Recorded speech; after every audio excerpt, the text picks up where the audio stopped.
የጠበቅሽው የራሱን ህይወት እንዲኖር አሁን ምን ላይ ነሽ? እኔም የራስን ህይወት አለኝ። ተመስገን። የራስ ህይወት አለኝ። እሱም የራሱ ህይወት ይዟል።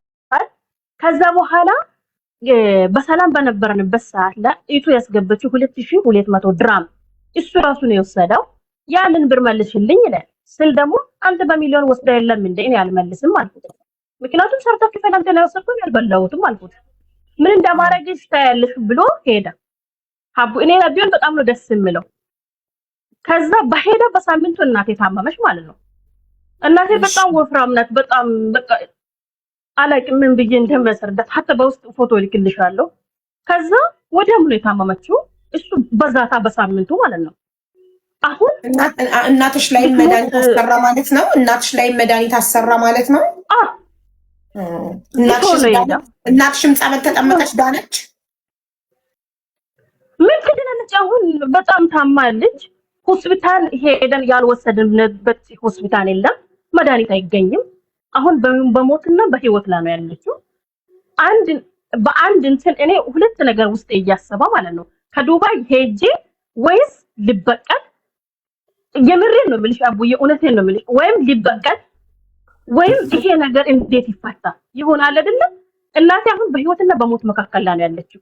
ያልወሰድንበት ቦታ የለም። ያልወሰድንበት ሐኪም ቤት የለም።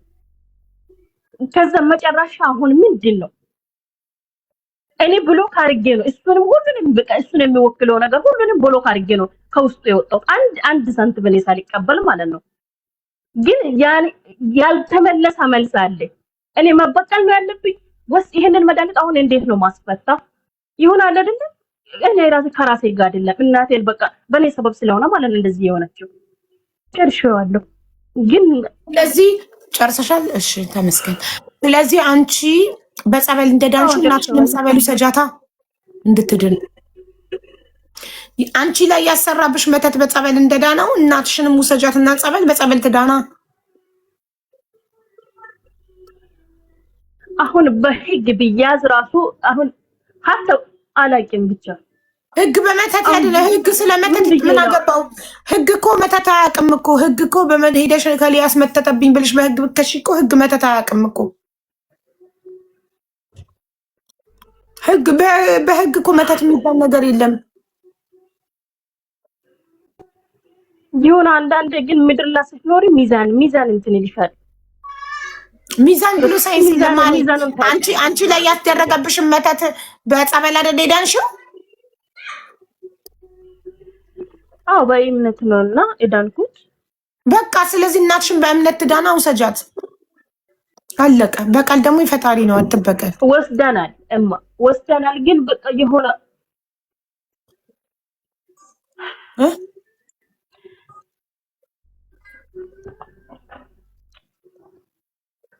በጣም ነው የሆነ ውስጥ በጣም ብዙ ነገር ነው የሚሰማኝ። ብዙ ነገር ስላልተበቀልኩ በጣም ነው ብዙ ነገር የሚሰማኝና ህይወቴን እዚች ጋር አቆሜ ሄጄ በቀል ጥሩ አይደለም። በቀል ከፈጣሪ ነው። ፈጣሪ ይበቀልልሽ። ለፈጣሪ ስጪው። እናትሽን ደግሞ እምነት ቦታ እንዳልሽው ውሰጃትና ትዳንልሽ። ይህንን ነው እኔ የምመክርሽ እንደ እህት። እሺ እኔ እናት። እሺ ሀቡዬ አመሰግናለሁ። ምን እናመሰግናለን። እሺ አሰማኒ ታሪክ አለ።